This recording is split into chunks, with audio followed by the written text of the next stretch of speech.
When the cold winds swept across medieval towns and villages, they touched every roof and every alley, sparing none, not even the houses of sin that stood tucked behind market squares or hidden at the edge of narrow lanes. Winter in medieval Europe was not merely a passing season, but a test of endurance, of bodies and spirits, of wood piled carefully for the fire, of stale bread stretched longer than it could bear, of cloaks patched with wool or fur, of breath turned to fog in the air. The women who lived and worked in brothels were no less vulnerable than the farmer in his thatched hut or the merchant in his stone house. If anything, their survival demanded more invention, more resilience and more compromise, for their place in society was one that afforded little sympathy, and yet their need for warmth, for food, for safety was as sharp as that of any other soul. The brothel was a strange kind of refuge. In many towns it was sanctioned, taxed, and regulated by local lords or councils. Its presence was tolerated, sometimes even protected, because it kept what authorities called disorder away from the street. But in winter, the supposed order was of little comfort when frost crept through thin shutters and water froze in the pails. Women gathered near the hearth, bodies pressed close, not always out of desire, but from necessity. Heat was a communal thing. A single fire, if tended carefully, could serve half a dozen women, though the logs that fed it were costly, and firewood was as much a currency as coin during the bitter months. To keep that fire alive, women struck bargains, some with clients who were coaxed into bringing kindling or logs in exchange for favours, some with woodcutters who preferred coin but could be persuaded with food or companionship. The brothel keeper, often a woman herself in later medieval times, rationed the fuel, careful not to waste it, for the fines of town officials would still come due, and coin had to stretch beyond the winter's reach. Women would learn to sit still, to wrap themselves in layer upon layer of wool and linen, garments worn thin but stacked until they trapped air against the skin. Many a winter night was survived not by roaring flames, but by bodies huddled in silence, with only the crackle of a stubborn ember to remind them that warmth was not entirely gone. Food was another battle. Fresh vegetables were long vanished from the market stalls by December, and meat was salted or smoked until it lost much of its savour. Brothel women ate what they could, often the cheapest cuts, offal stewed until it softened, bread hardened until soaked in ale. Some clients were generous, arriving with pies or roasted meats from a tavern feast. Others brought nothing at all. Survival meant sharing, even when hunger pressed cruelly. Women carved meals into portions that kept them barely satisfied but alive. Hunger in those months was not a pang but a constant background hum, as present as the sound of the wind pressing against shutters. Yet it was not only hunger or cold that threatened them. Sickness spread easily in the damp air of closed quarters. Fevers rose, coughs echoed at night, and there was little medicine but herbs gathered in warmer months, dried and stored in pouches, or purchased from an apothecary if coin allowed. Women brewed teas of chamomile, sage or thyme, hoping to ease throats and lungs. Sometimes they resorted to charms, whispered prayers, or tokens tied at the wrist, for medicine was not always trusted, and faith was as much a bomb as any tincture. In those weeks, survival was as much about spirit as body. Brothels were not isolated from the town, and the women watched as life outside mirrored their own struggles. Farmers trudged to market with firewood or eggs, wrapped in wool so thick they looked like shadows. Merchants haggled over salted fish, their breath misting as they shouted prices. Town watchmen stamped their boots against the cold as they patrolled. All endured the same winter, yet brothel women bore the added weight of being last in line for sympathy. If they begged for help, many would turn away, whispering judgment, though they themselves sought the women's company in secret. Thus survival demanded discretion, careful negotiation, and sometimes deception. A kind word in summer could turn into a loaf of bread in winter, and small favours extended earlier in the year could be repaid when nights grew cruel. Inside survival was also bound with companionship. Rivalries softened in winter when warmth was scarce and enemies were less useful than allies. Women shared blankets, pressed hands together, braided hair to pass the long hours, sang soft songs to remind themselves that life still held sweetness. They whispered stories of warmer days, of festivals in spring, of laughter in taverns. Memory itself became a kind of fire, staving off despair when the cold seemed endless. Clothing was perhaps their most cherished armour. Old gowns were lined with scraps of fur, purchased cheap from tanners, often rabbit or squirrel, rarely anything finer. Wool stockings were mended until they were more patched than cloth. shawls were layered, heavy with the scent of smoke. Some women learned to sew, to rework cast-off garments bought from rag traders, transforming them into winter wear. A gown discarded by a wealthier woman in town, frayed and stained, could, with patience, be restitched into a cloak that meant survival through a January frost. And so the rhythm of their winters was one of small victories and constant endurance. A night when the fire did not go out was a triumph. A day when bread was plentiful felt like a feast. A morning when no one coughed was a blessing. They lived moment to moment, season to season, with little thought for the distant future, because winter itself demanded all of their strength. Yet somehow, they endured. Clients still came, for desire was no less strong in the cold, and often stronger, for bodies sought warmth where fires failed. Men paid for company, but also for comfort, to lie in a warm bed, to feel the illusion of summer in the arms of another.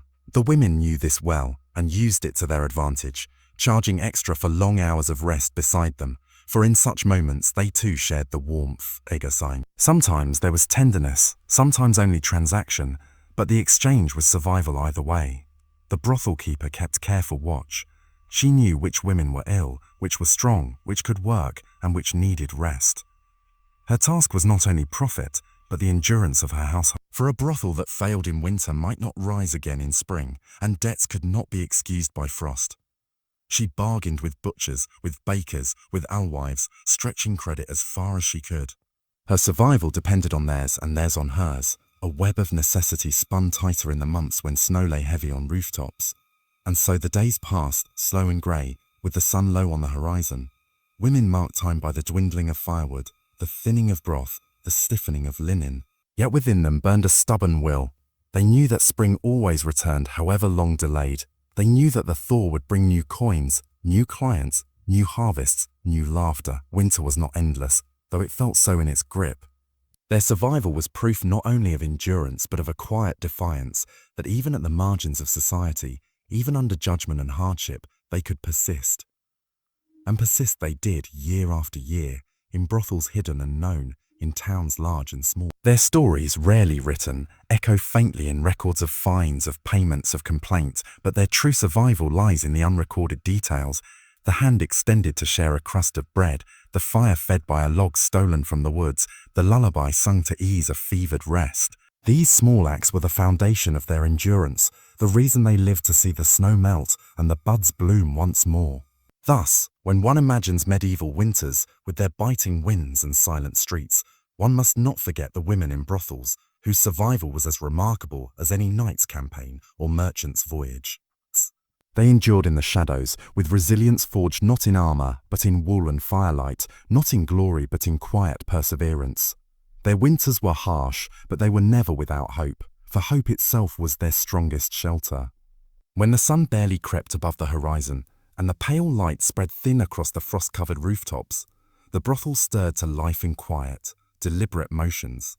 Mornings in the cold months were not a sudden awakening, but a slow unfurling, as though the women themselves were reluctant to rise from the narrow comfort of blankets layered one atop another. The air was sharp, breath visible with each sigh, and the single ember smouldering in the hearth was coaxed carefully back into flame by the servant boy who shivered as he worked. He would crouch close, blowing gently, adding slivers of kindling before daring to place a log. If the wood caught, there was relief, not only for him but for the women still curled in their beds.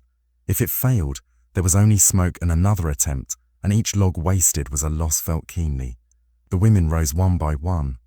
They wrapped shawls around their shoulders before they stood, for the shock of cold on bare skin was too great otherwise. Their hair was tangled, their gowns rumpled from the night, yet none hurried. There was no reason to rush in winter, for the day outside moved slowly as well. Water drawn the evening before, left in buckets, was often frozen by morning. It had to be broken with a wooden spoon or iron ladle, and the sound of ice cracking was a common refrain. Washing was minimal in those months, for cold water bit the skin cruelly. A splash on the face, a rinse of the hands was all most could manage. Bathing belonged to warmer seasons. The first task of every day was always the same: warmth, a second log on the fire, then another if they dared. The women huddled close, skirts brushing against the soot of the hearth, hands extended, the sting of cold slowly ebbing from their fingers. They spoke little in the mornings, words forming clouds of breath before them. Their conversation, when it came, was murmured, practical. Who would fetch bread? Who would mend a torn stocking? Who would check the stores of salt pork? Hunger pressed at them even before breakfast, for they had gone to sleep with bellies half filled, and the body does not forget so quickly. Bread, dark and heavy, was cut with care. A round loaf, bought 2 days before, was sliced thinly so it might last until the next market day. Each woman took her portion, dipping it in warmed ale if such luxury was permitted, or chewing slowly to make the meal last longer. Sometimes a bit of cheese appeared, sharp and crumbly, though rarely in winter months, for cheese kept poorly unless well salted. On fortunate mornings there was broth, reheated from the night before, with scraps of cabbage or onion, and the steam itself felt like nourishment. By mid-morning the house was warmer, though never truly warm, and the women turned to their tasks. Clothes needed mending, stockings patched, cloaks lined with scraps of fur salvaged from old pelts.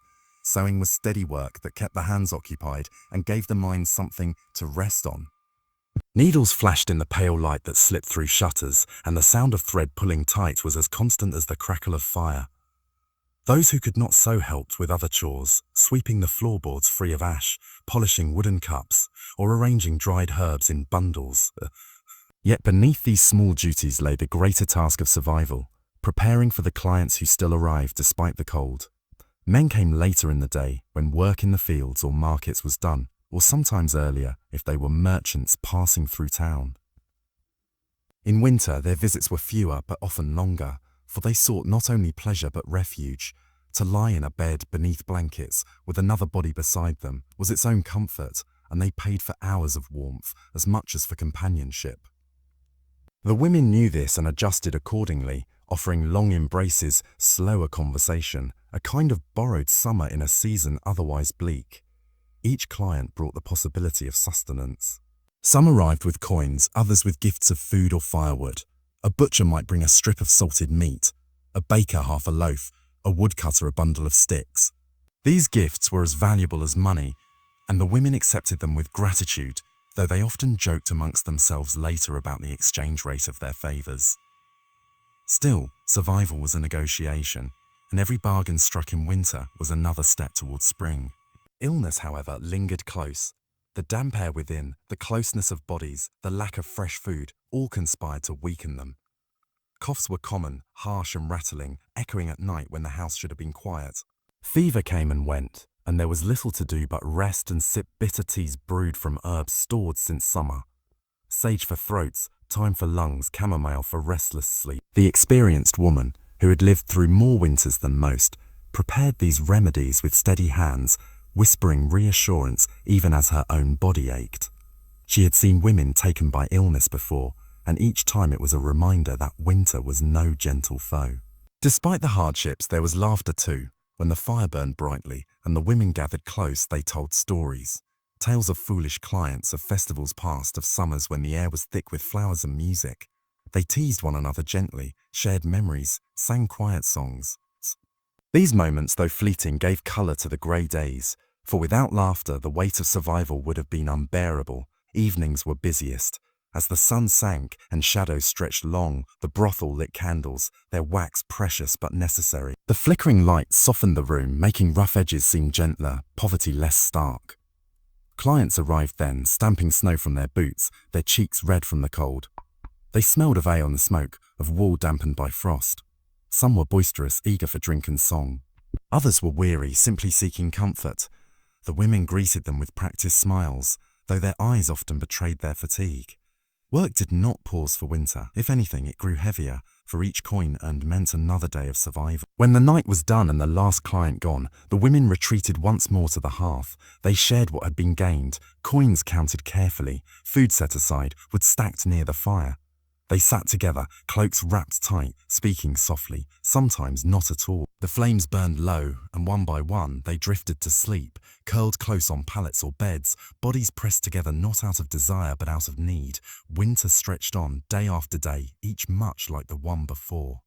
Time was measured not by festivals or feasts, but by the diminishing pile of firewood, by the last jar of pickled cabbage, by the thinness of cloaks. Yet within the sameness lay their strength. Routine itself became survival, the repetition of tasks, the constancy of effort. Each morning they woke, each night they endured was a victory. And so the chapter of winter unfolded slowly, as it always did. The brothel women, forgotten by many, condemned by some, desired by others, lived through it with quiet persistence. Their story was not one of glory, nor of triumph in the grand sense, but of small, unrecorded victories. An ember coaxed back to flame, a loaf stretched an extra day, a cough soothed by a bitter tea, a laugh shared when laughter seemed impossible. These were the markers of their survival, the testament to their endurance, the rhythm of their lives in the harshest season of the medieval year. When the cold deepened and the days grew even shorter, there came a time when the town itself seemed to fall into silence. Snow drifted heavy upon rooftops, weighing down the thatch, burying the streets in pale drifts, pressing doors shut so that they had to be forced open with effort. The brothel, like all other houses, stood half hidden beneath the weight of winter's breath.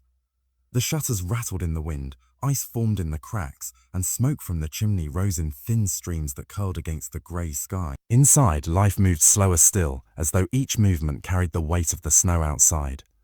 The fire became their centre. Day and night, someone tended it, for if the flames died, if the embers cooled too far, the whole house would grow bitterly cold in less than an hour. Wood was precious, each log a treasure, each branch a small shield against frost.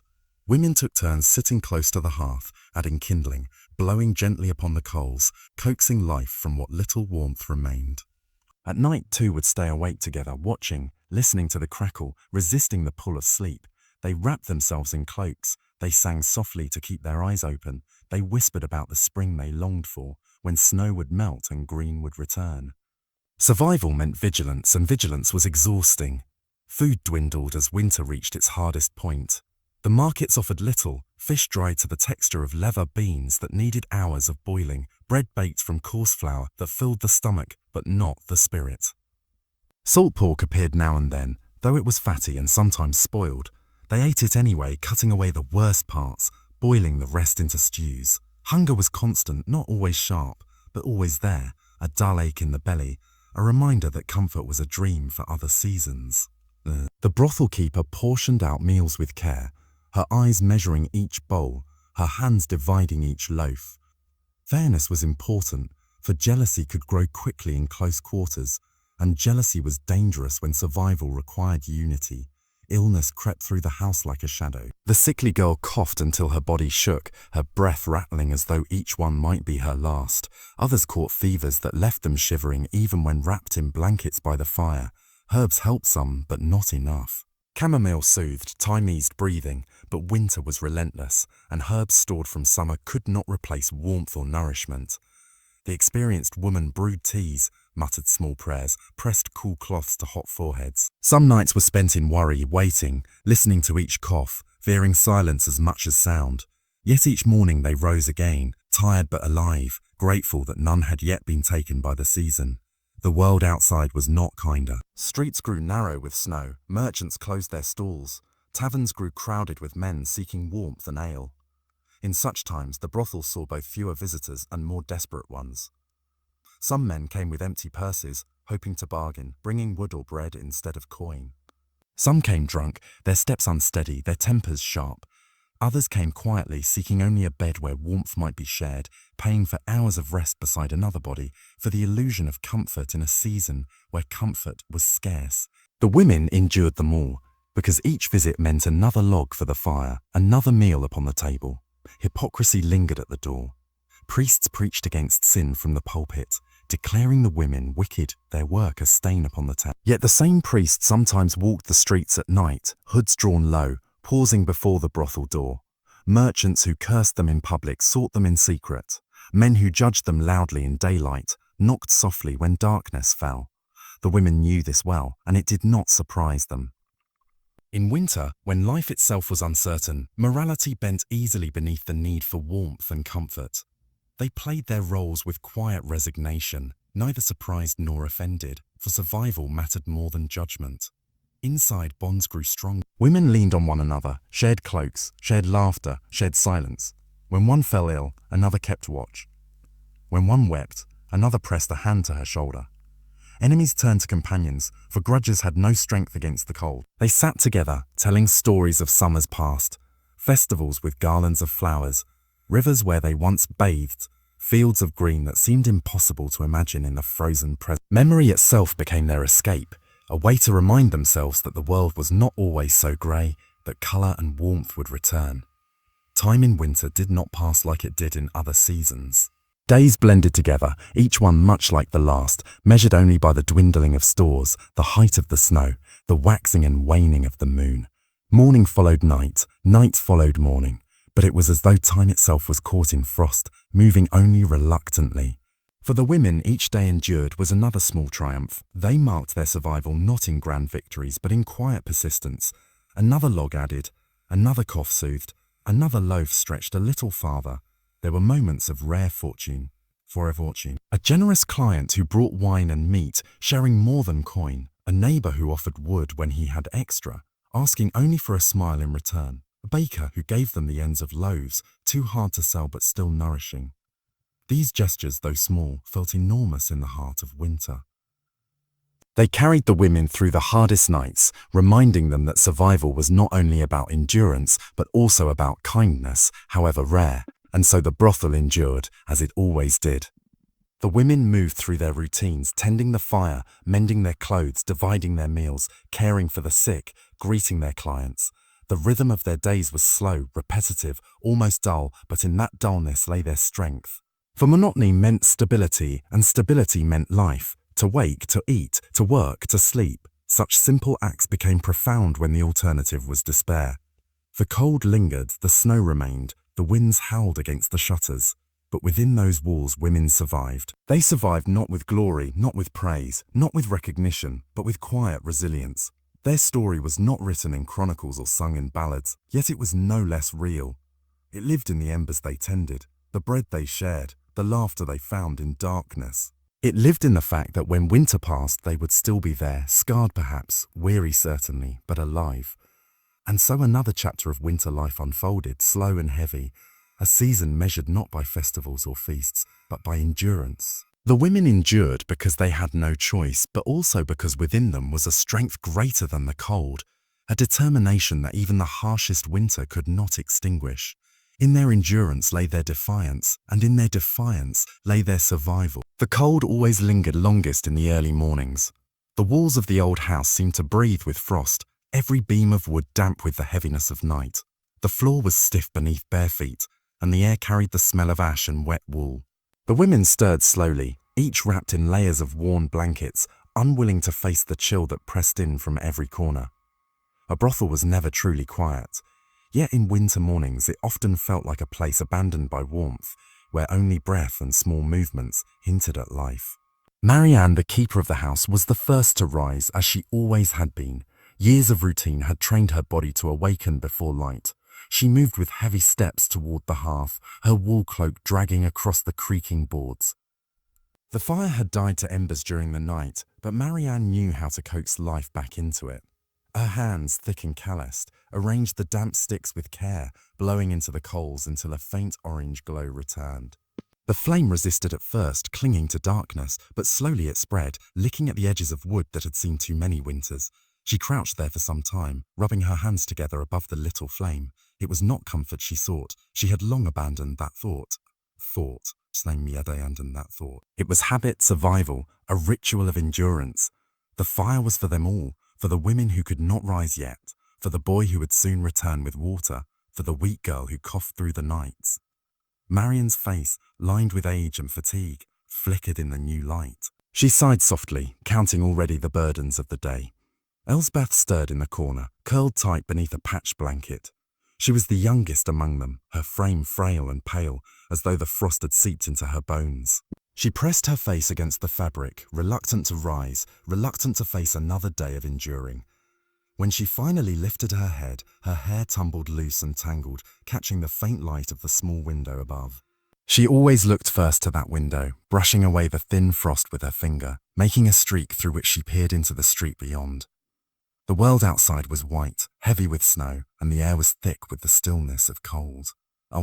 For a moment she dreamed, as she always did, of another life beyond these walls. But the dream lasted only until the cough of another woman pulled her back to reality. It was Isolde who coughed. She lay weak upon her straw mattress, wrapped in more blankets than the rest, though none seemed enough. Her cough was sharp, rattling in her chest, the sound of a body losing strength. She had been sick for weeks, perhaps longer, and the cold only deepened her weakness. The others watched her with a quiet dread, as though her illness was both a burden and a warning. She smiled sometimes, faintly as though to reassure them, but the pallor of her face betrayed her. When she lifted the clay cup to her lips, the steam of the herbal tea fogged her eyes, and she closed them against the world. Agnes sat close to the fire, a needle and thread in her hand. She had risen not long after Marian, and she worked by habit, her fingers deft though her hands were scarred by years of labour. She mended a gown with patience, her head bent low, her breath steady. Sewing was more than work for her. It was a rhythm, a way to anchor herself against the endless weight of days. She sewed patches upon patches, turning rags into garments that might hold one more night of use. Every stitch was survival, every thread another attempt to mend more than cloth. The boy, Thomas, entered then, the door dragging cold air in with him. He carried a bucket of water, his thin arms shaking, his cheeks red with frost. His clothes were too large, sleeves hanging past his wrists, but he moved with purpose. He set the bucket down, his breath clouding before him, and rubbed his hands together to bring back feeling. Marian nodded to him, a silent acknowledgement, and he gave her a small smile. He did not speak much. He had learned quickly that this house held more secrets than words, but he worked faithfully, fetching water, gathering wood, cleaning the rooms. These were his burdens, and he carried them with a quiet pride. The women rose slowly as the fire grew, gathering near it, clutching their thin shawls. They sat in silence at first, each wrapped in her own thoughts, each breathing in the warmth as though it were a rare gift. The day stretched before them in long, cold hours. Food was scarce. On the table sat a half-loaf of bread, dark and hard, and a pot of broth that Marian had begun to heat. The broth was little more than water, flavoured with cabbage leaves and a pinch of grain, but it was sustenance, and each woman would take her share. They ate without complaint, without joy, spooning quietly, as though the act itself was sacred. Outside, the street was waking. Merchants opened their stalls, sweeping snow from their thresholds. The muffled sounds of horses and carts drifted through the walls. The town lived on, as towns always did, with its market chatter and the hum of ordinary life. Yet inside the brothel, time moved differently, slower, heavier.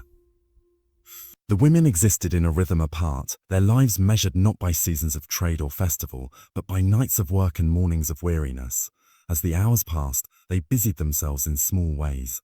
Agnes continued her sewing, patching shawls and gowns. Elsbeth sat near the window, tracing shapes into the frost, watching the passers-by. Isolde dozed, her weak breathing filling the quiet. Marian moved between rooms, tidying, straightening, keeping order in her domain. Thomas came and went, hauling water, carrying scraps of wood, always with a quick step, always with cold clinging to his thin figure. The day dragged toward evening, and with it came a change. The brothel never truly woke until the light faded, until men began to appear, stamping snow from their boots, their breath steaming in the night air. They came with coins in their hands, and the women prepared themselves as they had done countless times before. They smoothed their patched gowns, combed their hair with fingers, forced smiles that had long since lost their warmth. The fire was stoked higher, the rooms warmed, the air filled with the mingled scent of smoke, ale, and candle wax. One man came that night as he often did, the woodcutter, broad-shouldered, his beard heavy with snow. He carried a bundle of logs, placing them by the hearth before speaking a word. He was not rich, not polished, but he brought what he could, and the women welcomed him for it. He treated them not with cruelty, but with kindness, sitting sometimes by the fire, telling stories of the forest, his voice low and steady. For a little while, the house felt less harsh in his presence, less burdened by the weight of survival. The night passed as nights always did, with laughter forced and silence endured. When at last the men were gone, the house returned to stillness. The women gathered by the dying fire, blankets pulled tight, exhaustion heavy upon them. Marian counted coins by candlelight, her lips moving silently, her brow furrowed. The clink of metal filled the room, a sound both comforting and hollow. The women leaned against one another, half asleep, their bodies weary, their spirits dulled. And so another day ended, much like the one before, much like the one that would follow, Winter pressed on, cold and merciless, yet the house endured. The women endured. Each day was a repetition, a survival, a slow march through the season's grip. The fire burned low, the wind howled outside, and inside the brothel silence settled once again. The winter pressed harder upon the town as the year turned deeper into its frozen months. Snow drifted endlessly, piling against the timbered walls of the houses, silencing the streets until only the muffled crunch of boots and the distant bark of hungry dogs could be heard. Inside the brothel, where the air was thick with smoke and the bitter scent of damp wool, life carried on at a slower, more exhausted pace. The women no longer thought of bright gowns or painted lips. Survival had become the true work of the season. Marian, the brothel keeper, spent her mornings pacing near the hearth, stirring the fire with the iron poker, muttering about wood running low and debts piling higher. She had lived through winters like this before. She knew what hunger did to a house and how frost bit not only at skin, but at spirit or even. Her eyes, sharp as flint, watched each of the girls as though counting their strength, measuring how many nights they could endure before fever or despair took them. Her cloak, patched with old fur, brushed against the floorboards as she moved, and the keys at her belt jingled faintly, reminders of doors locked against the cold world outside. Elsbeth, the youngest, often stood at the frost-glazed window, tracing little patterns on the glass with her finger. She was too young to have built the same defences as the older women. Her thin body trembled even in layers of shawls, and her hair, once golden and bright, clung to her face in tangles. Yet she clung to a kind of childlike hope, staring at the snow-covered roofs and imagining spring when flowers might grow again. The others let her dream, though they knew winter was far from finished. Agnes, steady as ever, kept her hands busy with mending. Torn dresses, ripped cloaks, even the thin blankets that threatened to unravel. She stitched them all with patience. Her voice, soft and humming with old tunes, filled the silence between the crackle of firewood. She had no illusions about the world outside, or the one within these walls. She had seen too many winters, too many men, too many nights of empty coin boxes. Yet she carried herself like a mother to the younger ones, offering comfort where Marian could not. Isolde remained mostly in bed. Her breath rattled at times, and her hands trembled as she held the clay cup of bitter tea. The fever had not taken her entirely, but it hovered close, threatening to consume her if the cold grew harsher. The women took turns sitting at her bedside, wiping her brow, whispering small words of encouragement. They had lost girls before, names unspoken, faces quickly forgotten, but for Isolde there lingered a fragile hope that she might survive if only the fire lasted, if only food stretched further. Thomas, the servant boy, worked harder with each day. He carried buckets of icy water from the courtyard, chopped the smaller sticks that still remained in the woodpile, and brushed snow from the doorway until his hands burned red with cold. He said little, though his eyes darted everywhere, always listening, always watching. He was too young to be hardened, but too old to remain innocent. In him lingered the unspoken knowledge of what this house was, and yet he bore it in silence, perhaps because he had nowhere else to go. Sometimes when the storm broke and the roads were passable, the woodcutter came. His cloak heavy with frost, his beard dripping with melting snow, he carried bundles of logs on his back. He asked for little in return, sometimes only food, sometimes a place to sit by the fire. Unlike other men, he treated the women with a quiet respect, speaking in low tones of the forest and the wolves that prowled its edges. His presence was a kind of relief, a reminder that kindness had not been entirely driven from the world, but not all visitors were kind. The priest came often, standing outside in his long dark robes, condemning the house with words sharp as icicles. He called them sinners, daughters of lust, servants of damnation. His voice carried in the still winter air, and yet his eyes lingered far too long when they caught a glimpse of the women at the window. The hypocrisy of it was well known, but Marian forbade the women from speaking back. She knew that words carried through a town like smoke, and the brothel survived only if it remained discreet.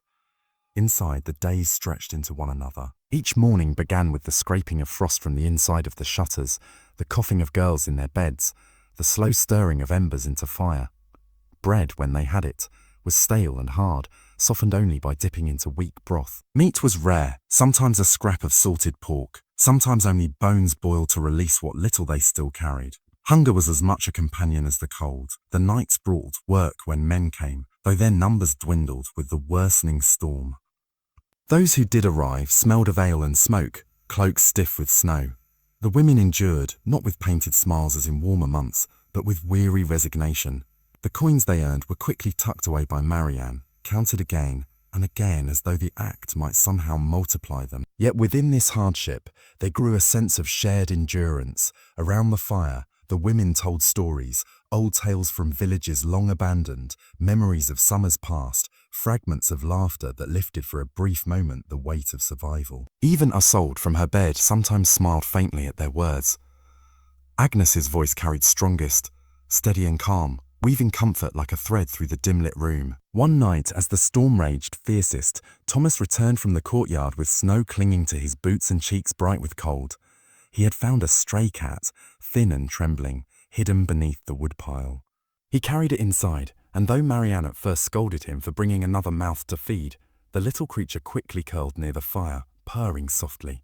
The women laughed for the first time in weeks, the sound light and unexpected, as though the walls themselves sighed in relief. I know. The cat remained, a small guardian against despair, its presence a reminder that warmth could be found even in the smallest forms. The winter dragged on, testing each of them. There were days when the firewood nearly ran out, when the broth was stretched so thin it was little more than warm water.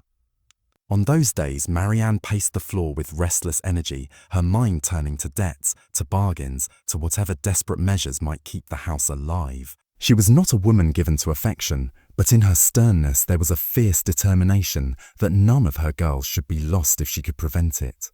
Spring seemed impossibly far, yet each sunrise marked a step toward it.